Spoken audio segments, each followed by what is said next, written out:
Welcome everybody, I'm Maury Weinstein, President and co-founder of SystemSource. Today's topic, evolving your security approach to stay ahead of the hackers.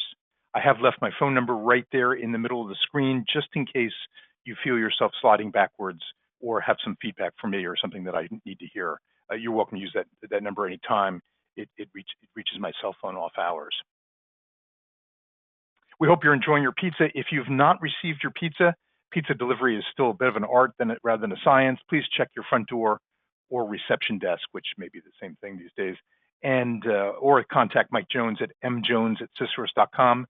And hope you're enjoying it more than I'm enjoying my Panera salad. Thanks, Mike, for putting together today's event.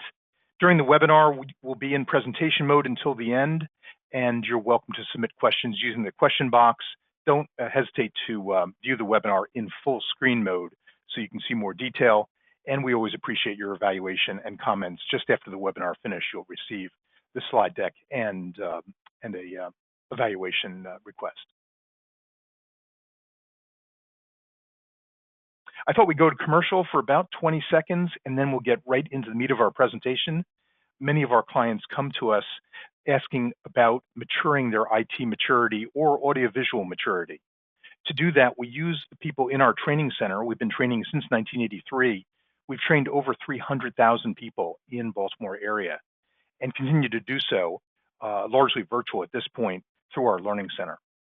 In presentation systems, we have about a dozen people who are very busy right now through the summer creating conference rooms, all the service calls, all the maintenance and support that goes along with that, all the huddle rooms, Teams rooms, all of that goes on in our presentation systems area.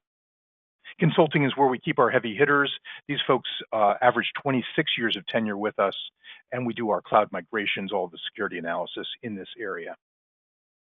Cloud services is code word for our data center. We've been running data center in our facility in Hunt Valley since 1995, so we took our cloud blinders off many years ago. Today, we do much of our work at AWS and Azure. Service and support can be done two different directions, reactively and proactively. Today, nearly all of our support work is done proactively through our managed services folks. If we maintain efficiently enough, there may be enough money left over in the budget to refresh the environment once in a while. We do have our configuration facility and warehouse tied to our Hunt Valley headquarters. If any of you haven't joined us for our computer museum tour, we have what's apparently a very large computer museum. It is the second largest on the East Coast, is my understanding, and hopefully you'll get a chance to come in with family or bring the team in. We've done probably 20 or 30 company-wide team events here in the museum with lunch. Today's agenda is in front of you. It's probably similar to the invitation that was sent out, evolving security approach by using the data from the Verizon report, timely patching, deciding who should be in your network, using SAN snapshots, all of that is in today's agenda. We'll be moving pretty quickly, but don't hesitate to put your thoughts in the question box. The first step with any difficult issue is to be honest about where we are. Where's our starting point? And at SystemSource, we use management messages. Very clear management messages is a very important part of our management philosophy. And in this case, our internal and client security posture started at red alert. So everyone knows where we were, and we were honest about it. Today, we're at yellow alert. Whether we'll ever get to green alert or not, I'm not sure. But today, we've certainly gotten better, and you can see evidence of that in today's slide deck. Having a clear management message for your staff as to where you are in security, we think is an important starting point. Just as an example of what we're up against, and this is just one example of tens of thousands of things we could list. In fact, at SystemSource, we're very careful. We really don't spend a lot of time educating our clients on single security events because we know the next event could be very different. But instead, we rely on a very simple philosophy, again, very easy to communicate. That's part of our management approach. And that is you're under attack from all sides at all times. That's the message we want to send to our clients and internally too. But I thought now that I just said that, I'm violating my own approach by having a single data point here. Just as an example, this opened up my eyes. Attackers can encrypt data from multiple systems.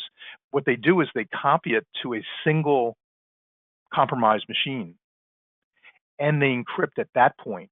This is much simpler for them to do, and it may escape risk detection. That's the level of effort that hackers use when attacking systems.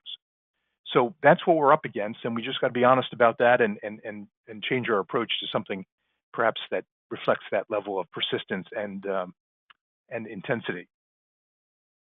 Understanding where to do that is the role of the Verizon Data Breach Investigations Report. They call it the DBAR report. And I thought we would use it for about a third of today's presentation because it has lots of important information. It was released just a couple months ago. I have taken 100 pages of the Verizon report and taken it down to perhaps 10 slides or so for today's deck. The full Verizon report is always available to you, and you can always click the note in today's evaluation that says I'd like a link to today's Verizon report, the latest one.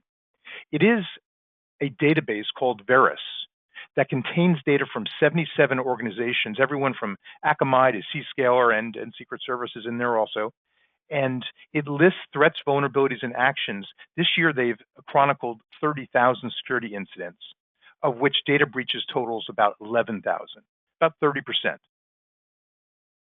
over 30%. I've seen that number in prior years at 5%.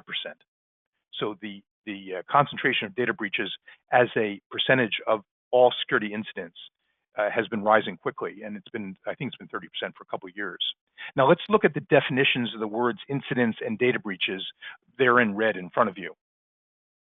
Incidents is where security penetration is proven. Not good. Data breaches is where data loss has been proven. It is a subset of incidents. Data breach, of course, is the tougher category, although neither of them are good. Verizon does categorize by 9 industries using your NAICS code. I actually cover all 9 industries in a different webinar, but healthcare is included, finance and insurance is included, and plenty of others. Today, we're going to be using the North American data. It is in its 17th year, so that you can get some amount of trending. And we use this as our Bible. We probably get 2 reports each day from, Barracuda or Arctic Wolf or somebody writes us each day with a report, probably twice. This is the one we use out of the 300 or 400 that we see in email each year. Now, it is a sample of convenience. That is, some organizations drop in and out each year, although it hangs right around 80 total. And as the organizations drop in and out, the data can move on us. So it is a sample of convenience. So it's not perfect. No data is. So one thing that Verizon asks each year is some interesting questions. This actually was asked several years ago, 2022.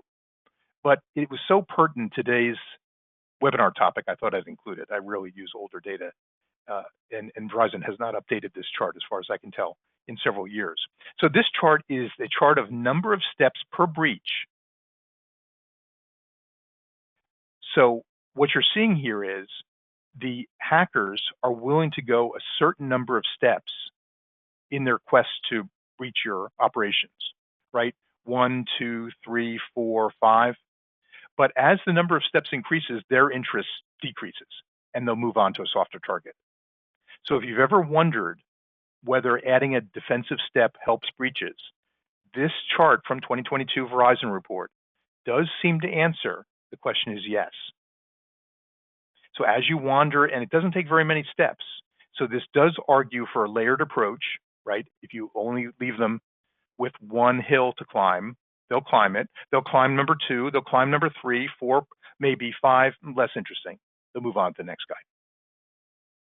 So that argues for a layered approach. I just thought that was interesting data and does give us some hope for those of us who can add defensive steps. So let's go right into the Verizon data. This is from North America. I couldn't use the other pieces today because our attendees are cross-industry. I do cover that in a different webinar. And these are the 3 top breach patterns in front of you, in order, 1, 2, and 3. Now, if we were to conquer 1, 2, and 3, that's a lot of ifs, and the word conquer in the word security probably shouldn't go together. You would eliminate 91% of breaches. So 91% of breaches are in the top 3 patterns. How's that for the 80-20 rule or the 90-10 rule? We love the 80-20 rule. or the 90-10 rule because it helps focus us. And you can imagine if there were 5 or 10 breach patterns all equal, that would make our lives really hard instead of super hard. So, and it's actually up, that's what the plus sign means. It's actually, that concentration is actually up versus prior year. Also up is system intrusion, up is social engineering, and down is basic web app attacks. We're going to drill down on these in a moment, but just suffice it to say that the system intrusion are the complex attacks, social engineering you know all about in phishing and pretexting, and the basic web app attacks are the small number of actions, generally against web applications. So that's a quick summary. Some of you are here to figure out what's happening over time. This data goes back to 2018 or before, and we can see that system intrusion, that's the number one area we saw in the prior slide, is heading up. Social engineering, which is the number 2 on the slide, on the North American breach patterns for prior slide, is going up. Basic web app attacks, which are the simple attacks, are going down. Now, some of that may have to do with actions you've taken and I've taken and our teams have taken in order to suppress that. And you're going to see some evidence of that today. You may have examples that you want to share in the question box also. So those are the trends over time. 68% of breaches involve a human element. So because your time is short and our time is short, we want to put certain hats on each day. And those hats are the predominant cases. So one thing you're learning so far, which is why I've labeled it number 1, is that put your human element hat on, because that is 68% of breaches all by itself. Now, this is a substantial data set. You can see the N is 10,000. So you've got 10,000 incidents. Actually, these are 10,000 breaches, probably incidents in this case. Although it says breaches, the N of 10,000 is probably incidents. So it is a substantial database. Number 2 of interest today is percentage of breaches involving errors. These errors are on the way up. And I think we'll talk more about this in a moment, but it is up substantially. Part of that could be better regulatory or more difficult regulatory conditions where more people have to report. So remember, I talked about the data is a sample of convenience. If in Australia, well, of course, this is North American data. If in the U.S., certain people have to report more than they did prior year because of a new law or whatever, this data could change, and so that the underlying data may not be going up, but the fact that it has to be reported more often may drive these numbers up. Number 3, I thought was very interesting. I think this is the first time Verizon has introduced this, and that is third-party breaches, including software vulnerability. So if Microsoft dumps a software vulnerability onto your systems and you suffer a breach because of that, it would appear right here in number 3. It is at 15%, so it's not a dominant case, but it is something we need to keep an eye on because it is growing rapidly. Third parties could include all kinds of things, backup folks. I mean, it could be hosting centers, it could be anybody third party.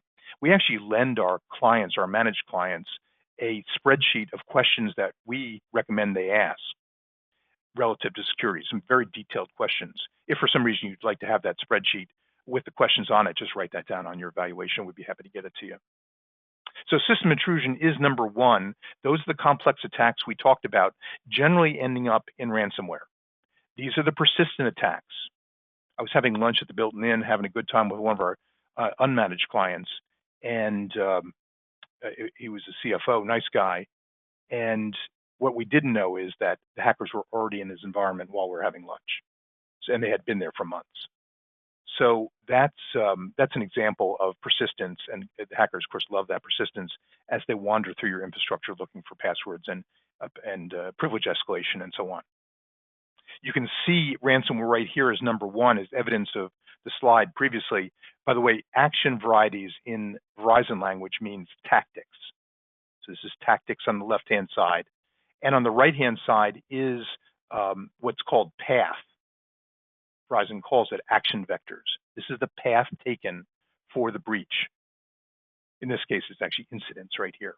So I put this in here for one reason, both to back up the prior slide with ransomware and to ask you to consider, as you're evolving your security approaches, which is the topic of today's event, Keep an eye on desktop sharing software. We always knew this is not a good area, where desktop sharing software and remote management software are all easy tools, especially since some of them are poorly put together, maybe all of them, are easy targets for paths inbound to your operation. So keep running software reports for the scariest software out there, the SolarWinds of the world, the MoveIts, and so on, because these things pop up at a substantial rate and very rarely are they being used. This also includes the team viewers and all the parallels and all the other things that are pretty scary, especially if you don't update them or use them. So do keep an eye on that. We do report that for our managed clients. Some of you are involved, I suspect most of you are involved in establishing the limits on your cyber insurance. This is using the FBI IC3 data, which is the Crime Complaint Center, IC3. These guys are fairly well regarded. They take a lot of calls over the years, and they do help with encryption, decryptors, if they have any, if you run into trouble. They also help you recover funds, especially if the money goes to US banks. So these funds are post-law enforcement recovery. 1.14 million is the number if you're insuring at a 95% confidence interval. Now, 1.1 million is really loose change for most companies' insurance. But in the world of cyber insurance, I think all of you probably know this by now, in the world of cyber insurance, these limits are not easy to get big limits. So while System Source and you probably have somewhere between $5 and $50 million worth of physical insurance, those kinds of numbers are very hard to get in the cyber insurance area or very expensive. Now, this is the first time I've seen this data. This is the ransom payments, again, after assistance from the IC3 Center, after law enforcement gets involved and negotiates them or whatever, or recovers funds. This is as a percentage of revenue. So you had a feeling, I assume, that you know that big companies receive larger ransom demands than small companies. And often it is a proportion of revenue. And this number hovers around 1.3, but there is a big variation, of course. So I've never seen it as a percentage of revenue before.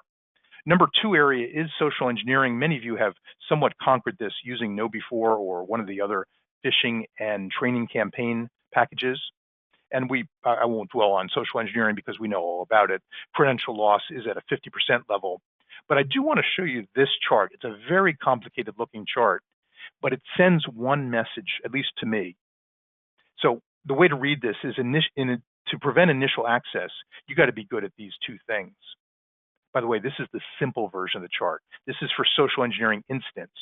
If you change this to system intrusion or the basic web app attacks, which we'll get into in a moment, this chart becomes much more complicated. So I used a simple version, so perhaps not to scare you. If you want to prevent breach escalation, if they got through the initial access area because something was wrong with your approach right here, you'd have to be good at these two approaches.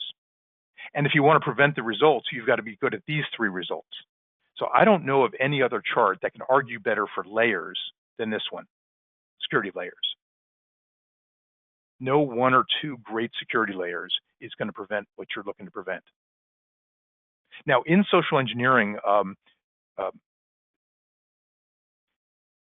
365 fraudulent logins is a common social engineering and also basic web app attack. This happens to be our internal data charting the foreign logins. This would actually be the fraudulent logins that occurred on our watch. Now, our customers are getting much better at buying better licensing, better configuration, better everything. So I won't pat our guys on the back. Our customers have helped us. They've trained themselves. They've used KnowBe4 phishing and training campaigns. Lots of underlying pieces here, including better Microsoft licensing for sure.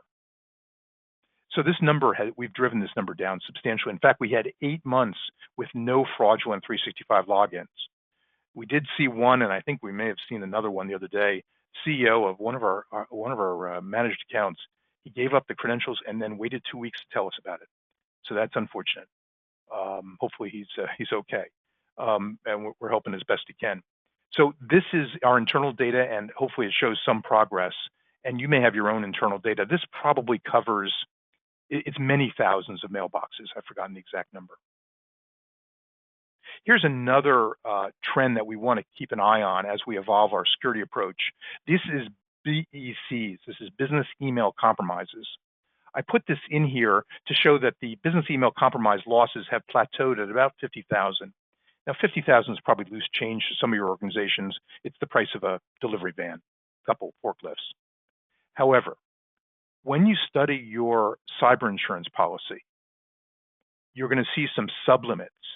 One of those sublimits covers BECs. It's the social engineering sublimit. Typical sublimits are 100K. For me, this doesn't give you enough breathing room, 50K each on average, and you may only have 100K. We have 250 here. Some of you obviously have larger because you're a larger organization. Some of you self-insure, which is fine too. So you have to keep an eye on your sublimits, especially where the social engineering hits the road, because these BECs are frequent, 50,000 each on average, and often the sublimits aren't much more than that. Now, one of the reasons why you want to make sure that your training and phishing campaigns are tuned up, that you've looked at them and you look at them frequently.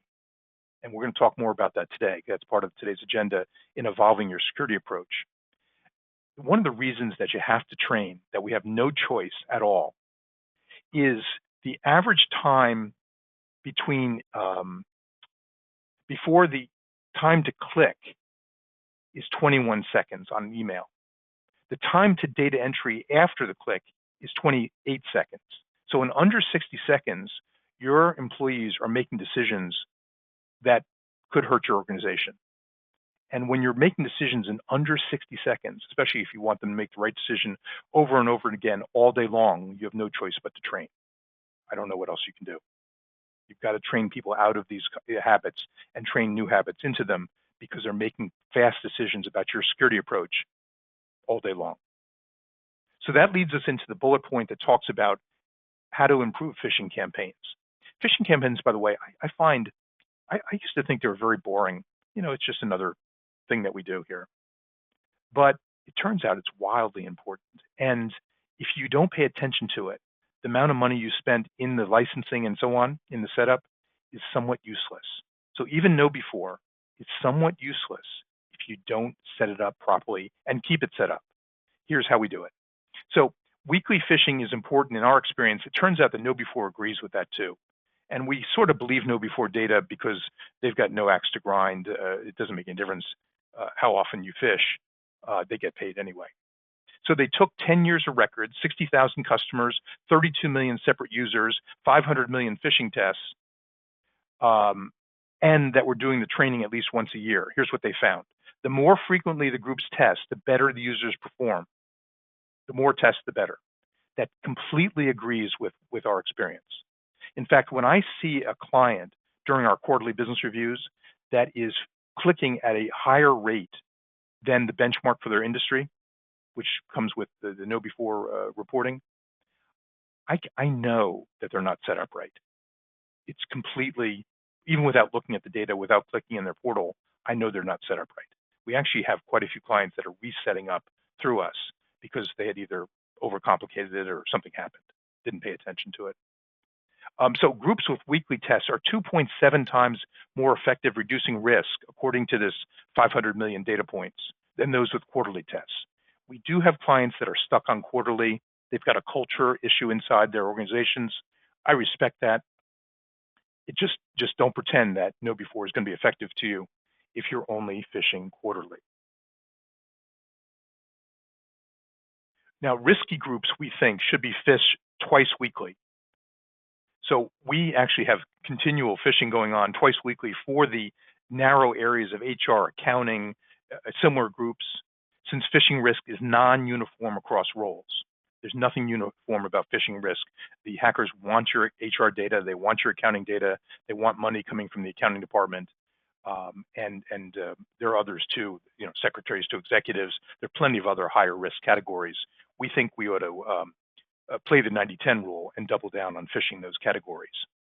We also know that template choice is very important versus per an earlier Verizon report. That's actually the graph right there. What that's showing is that the click rates vary tremendously by the choice of phishing template.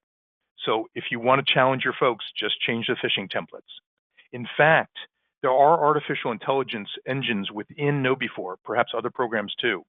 So the software chooses the right template for the user based on their background, their title, their phishing history, and so on. That's pretty good. And that's actually available in the top version of KnowBe4, which nearly all of our clients have. So we make extensive use of this AI engine. I'm going to show you the screen just in the next slide. Use the fish-prone score, or whatever your system outputs, when looking at the history. This score, if your package has it, certainly KnowBe4 does, factors in title, phishing history, and more. So if you're in the accounts payable department and you're clicking away, your fish-prone score will be very high because you're in a target role. And this is very important. Escalate those with a high fish-prone score to their manager. KnowBe4 does that automatically, because those managers, especially for people who are not completing their training, somebody has to walk over to them and say, you are endangering our firm. We have seen that actually work pretty well. Now, I do have an academic study, if you ever need it, a significant, serious study overseas, 15,000 people, that say if you don't insist on people completing their remediation training, the phishing campaign is completely worthless.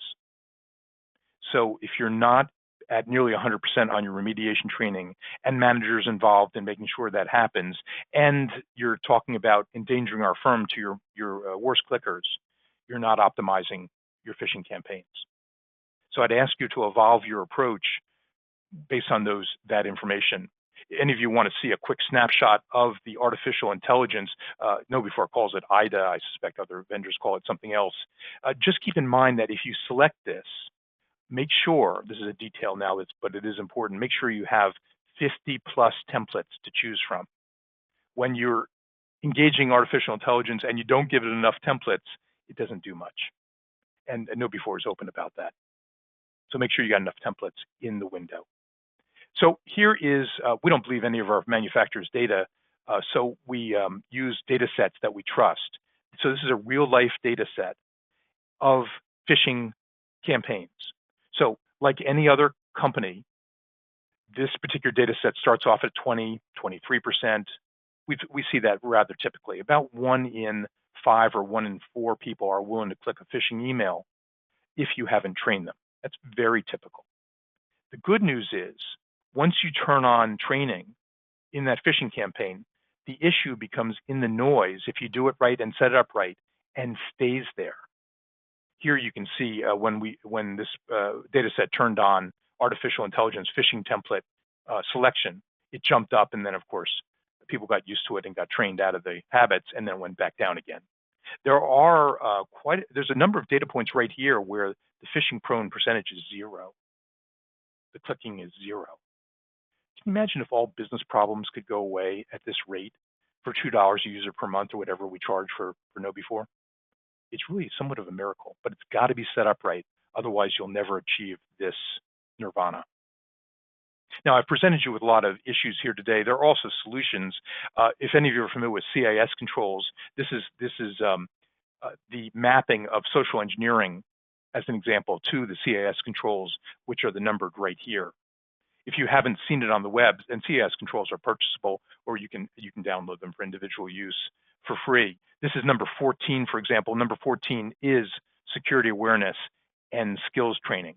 So if any of you are unsure what to do, what steps to take, how do you evolve your security approach, there are plenty of documentation out there to help you.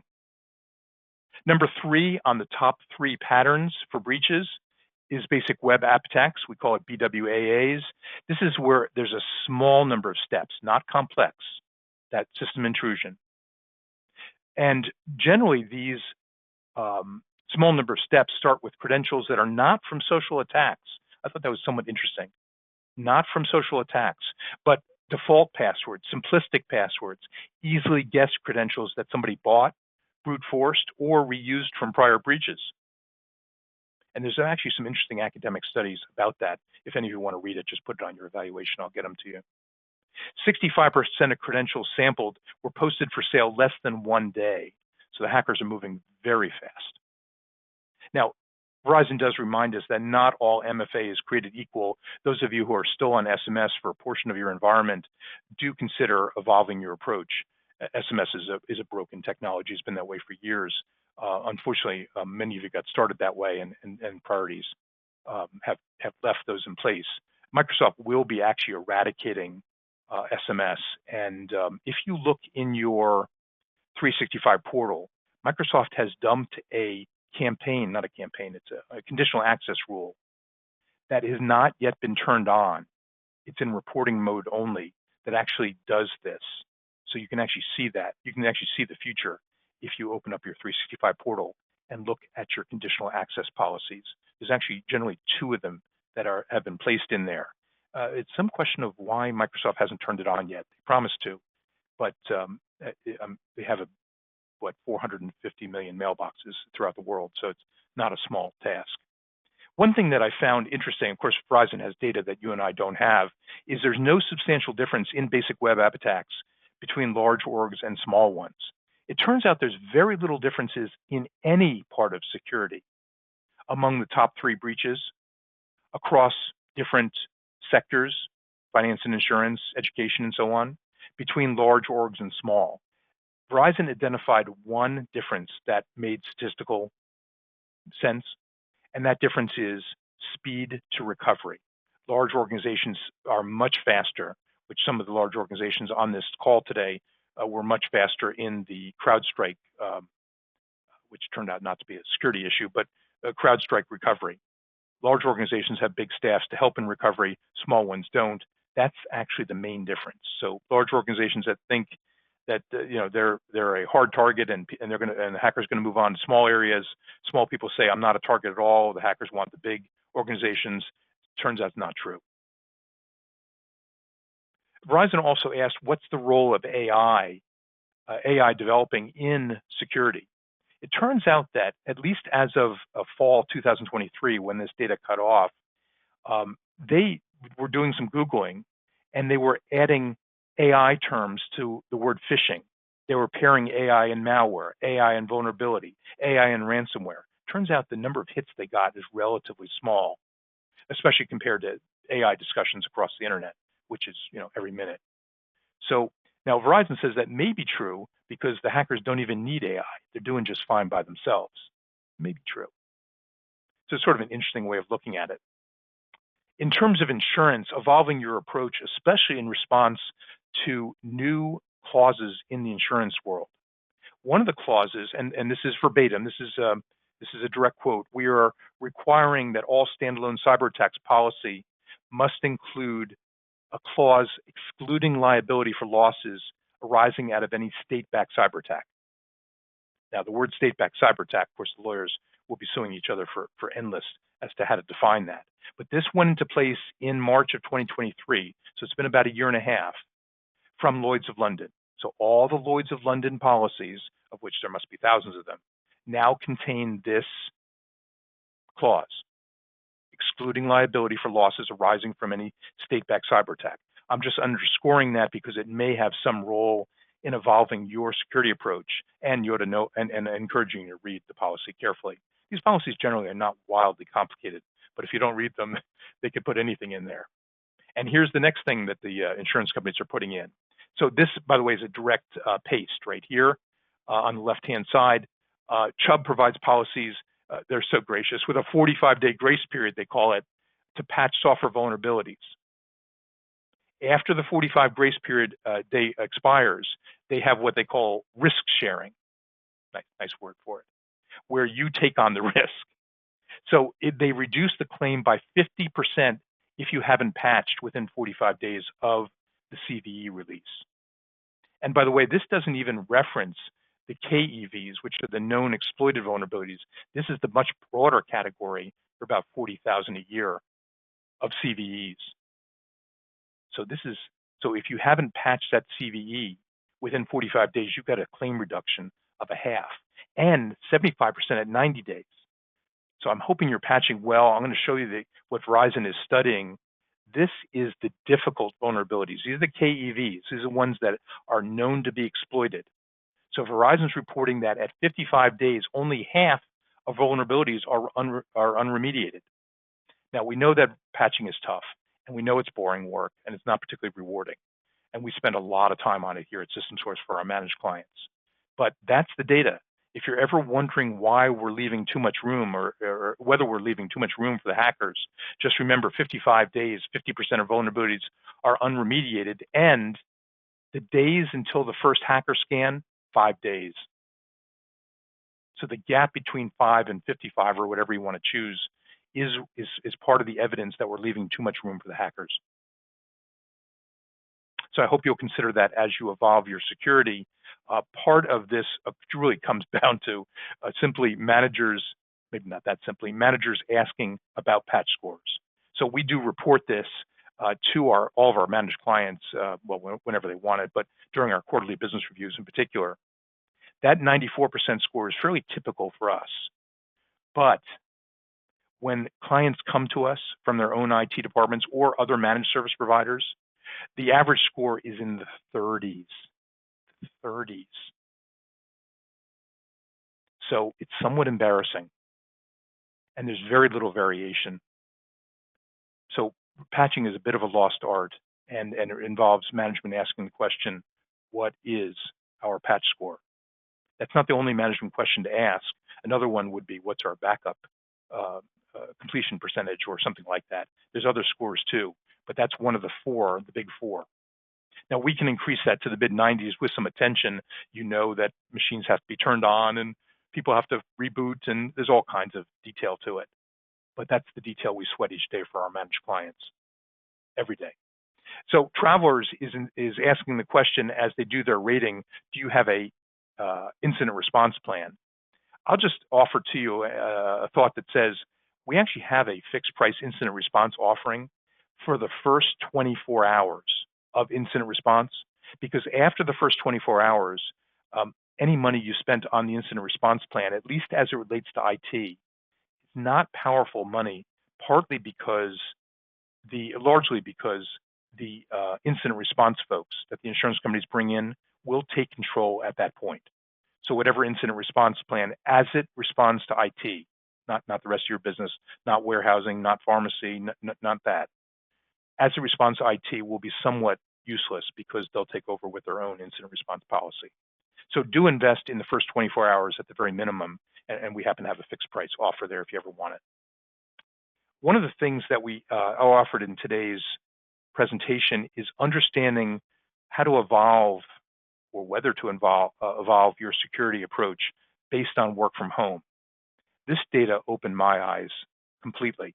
So BitSight Technologies is a firm that does external scans. They're a dime a dozen. We do the same thing. However, they're largely doing it for insurance companies. So our insurance policy renews in September, and they actually found an open port in our work. It turned out it wasn't ours. It was in our segregated hosting center. One of our customers had an open port, which we closed, and they wouldn't even respond to our emails, but we closed it and it was done. So they are continually looking, or at least at renewal time, looking at your environments. So they were looking at home environments because they were curious as to how they should rate home environments during work from home, during the pandemic especially. So they looked at home networks versus the corresponding corporate networks, and here's what they found. So using TrickBot as one of the malware families, they found that the TrickBot malware was on home networks at 3.8 the rate of the corresponding corporate network. So that opened my eyes to what we need to do for our remote employees, and we'll talk more about that in a moment. But there's the data. Now, this is older data. This is March 2020, and I have no recent data that says anything else. One of the evolving of your security approaches is to become more disciplined. So I'm going to show you how we do it. We put all the security layers in a spreadsheet. We call it a quick glance dashboard. We actually have two dashboards. This is the security one. Now, this is a little snapshot of a dashboard that's 66 lines long. 2FA is prevalent right up top. And each quarter we meet with our clients, there's a rating with a light on it, so people know where they stand and they can see progress. We have some of our clients that are substantially green. In our infrastructure, I think we actually have clients that are 99% green in our infrastructure dashboard. This is the security dashboard. There's actually a board version available too, or a version for top management. You can actually select pieces of the 66 in order to show it to top management. We think those are important steps, and a disciplined process like this, there is no way any of us could keep this in our heads, especially over long periods of time. So here are slices of that dashboard, because I promised you talking about only allow sign-ins from enrolled devices. This is a very powerful tool. Unfortunately, most of us will need to run either need to run Intune or have a firewall that's capable of doing this, generally the firewall side. Only allowing sign-ins from enrolled devices is a bit of a state checking exercise. Turns out there are not many firewalls that allow state checking. So anytime you are evaluating firewall purchases, think about whether you want state checking, because once you buy a cheaper firewall, you've got 3, 4, 5 years with that thing, and it's tough to get capital to replace new devices. It's mostly Cisco, for better or for worse, that allows this state checking. This state checking simply says you cannot go on my network unless you have these criteria met. So when you wake up in the morning and you ask yourself, well, who should I allow on my network? This state checking allows you to govern that. Now, you can take this a substantial difference, a substantial distance, as they do with any of the West Coast high-tech firms, by running Intune and saying you can only log in from a previously enrolled device. So you know there's 3 billion people on Earth, you know there's 333 million people in the US, and each of them can take a shot at your environment. But if you're only allowing sign-ins from enrolled devices and you're a 1,000-person firm, your exposure is down to 1,000 devices instead of 3 billion people. So this can dramatically reduce your security exposure. And if you're working at Stripe like my son or my nephew at Apple, left Apple recently, there is no chance you're getting on the network if you're not previously enrolled. Disappearing from business social media, we'll talk more about that in a moment, but let me introduce it by saying if there's any chance that some of your employees, especially your targeted employees, your accounts payable folks, your CFOs, your executives, if any of them are willing to disappear from LinkedIn, that's a good thing. The hackers are reading and writing English much better and using LinkedIn extensively. We have proof of this. So if any of them would drop themselves off the internet from a business social media point of view, that is absolutely helpful. I'm going to show you a note from one of our large clients that sadly got hit and dropped off social media at that point. Number 3 is reducing data risk and storage requirements. This is just an interesting one by saying you've done acquisitions before, you've done system migrations. My guess is you have some old databases on your networks, on your SANs. If you don't need those databases frequently, put them offline, because once you lose them, you have to report that loss and you have to pay for people's credit monitoring and so on. And simply taking them off your network, old stuff, old CRM systems that you've migrated from and somebody just left the database out there, those are things worth looking for. Now, this is not Word doc, this is not Excel docs, this is large databases with sensitive information in it. So getting rid of those is just an absolutely cheap, common sense way of reducing your data risk. And it turns out it reduces your storage and backup windows too. So I mentioned earlier, and I'm going to be quiet just for about 20 seconds so you can read this to yourself. This is an email from a large CFO client of ours, a managed client, that was hit early on with a pretexting or phishing attempt. Go ahead and read it. I'll be quiet for 20 seconds.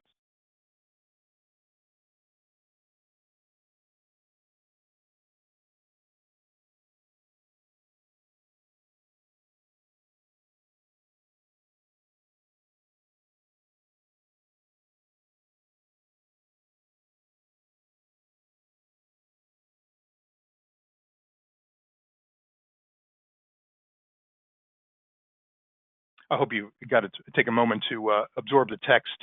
He starts off with, yeah, it won't happen to me. And he said it was so obvious as he looked back. And this guy's a high-powered CFO. He's been with his company for 20 plus years. Very loyal, very sharp, and obviously got caught up in something. His day is nothing but rushing through emails like the rest of us, like a McDonald's worker, fulfilling the orders. This eligible employee is a retired officer. Her husband was in hospice, and he thought that the right thing to do culturally was to advance the payroll or whatever she was asking for. And of course, it wasn't her; it was the hackers. Then he says, anyway, it was a four-figure lesson, which is nothing for this account, and a blow mainly to his self-esteem. He allowed me to share this with you, with no names attached. So this is, hopefully you'll never get caught up in this. Some of you certainly may have, but it is very difficult to read. He was just trying to do the right thing. But since then, he dropped off LinkedIn and can't be found. I'm going to change topics in terms of evolving your security approach and implore you, if you do nothing else with today's deck, make sure your people are using SAM snapshots. This is how we recover from ransomware. Now, we haven't had a ransomware incident among our fully managed accounts in many, many years, but among our non-fully managed accounts, it's out there. And we've been asked to recover significant environments using SAM snapshots. I wouldn't call it a breeze, but it's an order of magnitude better than trying it any other way. So make sure your SAM snapshots are on. Make sure they're comprehensive. Make sure someone's watching them. All the standard backup verification processes are important. SAM snapshots, that's a big takeaway. So one of the roles that you and I have is to match the security technologies and solutions out there with our security comfort level. Every client has a different security comfort level. If you walk up to the Fidelity office in Towson, or Vanguard or Schwab or whoever you do business with investing, a bunch of nice people, they're working at 50% productivity. Because when you're managing $7 trillion of someone else's money, the security is locked down tight. There's nothing you can do, especially quickly. So that's their comfort level. And your organization may have a different comfort level based on budget or culture or insurability or whatever. So this is one of the things I leave you with, this chart, because you can pick and choose among this. And I also include down below, we always have fun stuff in research like 365 break glass accounts. Turns out that you can lock yourself out of 365 accounts. Microsoft will help you get back in after 4 days. So you're locked out for 4 days, no email. So we got to make sure that that's covered. And we have that in research now. Veeam has 4 hands authorization. Like a nuclear missile launch, you got to have 2 people coordinating at the same time. Split EDR came up on Friday. Our hospital clients on this call certainly took the brunt of some of it. I suspect others did too. We are considering, and we're actually have down on paper starting to talk to our clients about split environments. If you have a call center, should half that call center be on CrowdStrike and the other half be on Defender? Probably. So for very tiny dollars, you can maintain substantial amounts of workload by splitting your EDR in half. So we're going to consider it. We're going to talk to clients about that and see what they think, but it's a very cheap redundancy policy. You can have the same chart that you just saw at home. So these red items are the ones that I would focus on for people who have a lot of remote users.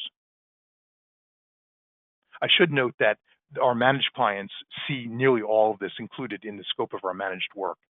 All the blue ones are in scope, assuming you have the right Microsoft licensing. So nearly all these pieces are in scope for our managed clients. It does keep us up at night. So this, by the way, if you have small budgets, much of this work is under $1 per user per month.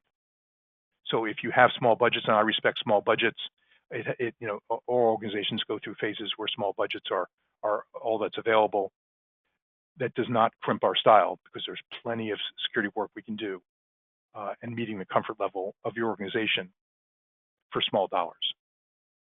So I'm going to close with an explanation of, or asking the question of, who's going to do all this work? I mean, it's a lot of work that we talked about, reporting and checking, and some of it's boring, some of it's interesting. It turns out Verizon turns out that Gartner uses this chart called the Run, Grow, and Transform model. You know, Gartner is the father of research in the IT industry and had been that way for decades. So Gartner reminds us that not all IT tasks are created equal.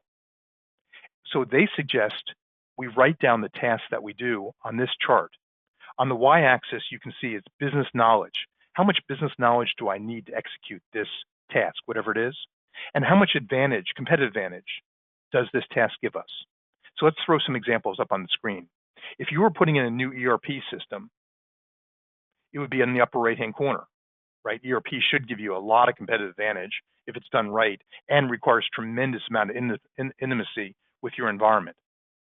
However, if you're doing 365 maintenance or 365 configuration, that's in the lower left-hand corner, or backup checking, or help desk. That's in the lower left-hand corner. I don't need extensive business knowledge to do that, and everyone does it, so it does not give you a monster competitive advantage. It might give you some advantage in retention and so on, but it doesn't give you a monster competitive advantage. That's in the lower left-hand corner. So then Gartner says, let's overlay the run, grow, and transform model. Remember, ERP is up here, or new accounting systems or whatever. 365 management's down here, bottom left-hand corner. This is what Gartner calls the run area. This is the grow area. This is the transform area. Transform is when you're changing your business model in particular. Grow is when you're changing your IT to accommodate the annual 10, 15% revenues that most of you grow at. Run is the basic blocking and tackling that goes on to run the current business. So that's how you define run, grow, and transform. Gartner says transform activities in IT, you own them. That's what Gartner says. Grow activities, you partner, and run activities, you outsource. There's more interesting stuff around this, but because we're running a little shorter on time, I might defer on them. But this does give us some contention in our work. If any of you are unconvinced that our work is very difficult, that your work is very difficult, all of our work is difficult. Part of it is because all the people and process and budget is tied up in run activities. And top management and the board is really interested in transform activities. That dichotomy does produce some stress in our work. The other part here, now that I'm mentioning it, is that the run activities are generally about 65% of the budget. And it doesn't go down each year. You would hope that these run activities get more efficient each year. Turns out the data doesn't support that. So there's a bunch of contention between here, but the overall thought says that run activities should be outsourced, transform activities, you own them. Now, if you'd like today's presentation, and I hope you got something out of it, today's presentation right here up top, know that there's plenty of others. You can keep an eye on your email screen or the front page of Syssource.com, maximizing cyber insurance coverage while minimizing premiums, questions I'd ask when choosing managed service providers. There's plenty of other events for managers in our event series. Michelle Robinson from our Learning Center did provide us with some discounted training that involves security, starting with CompTIA, which all of you know about the CompTIA Security Plus courses, on through Azure courses and so on. And of course, we do sell and install KnowBe4, and we have lots of licenses that in our portals. So those are just some fun things from the Learning Center. All these look like they're guaranteed to run also, which is kind of interesting. Okay. So now you can ask about IT. Anything that's on your mind, ask about it.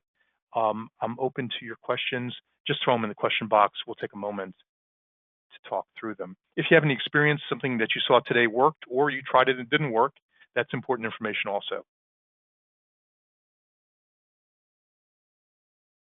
When you registered, you did ask about what topics you'd like to learn about.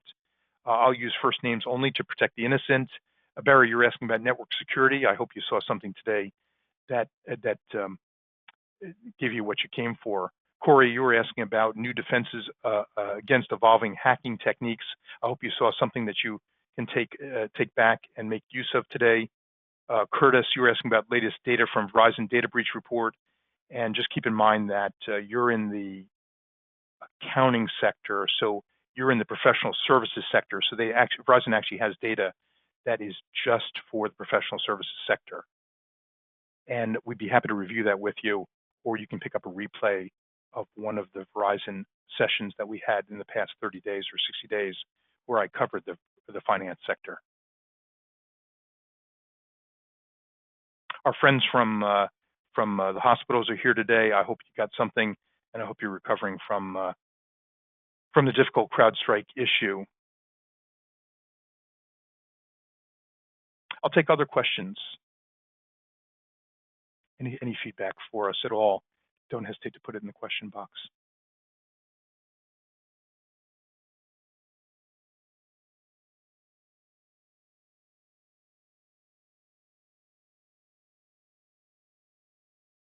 If there's nothing else immediate, I'll yield the 5 minutes back to you for the hour, and we deeply appreciate your time. I hope you found something that interests you today. Thank you.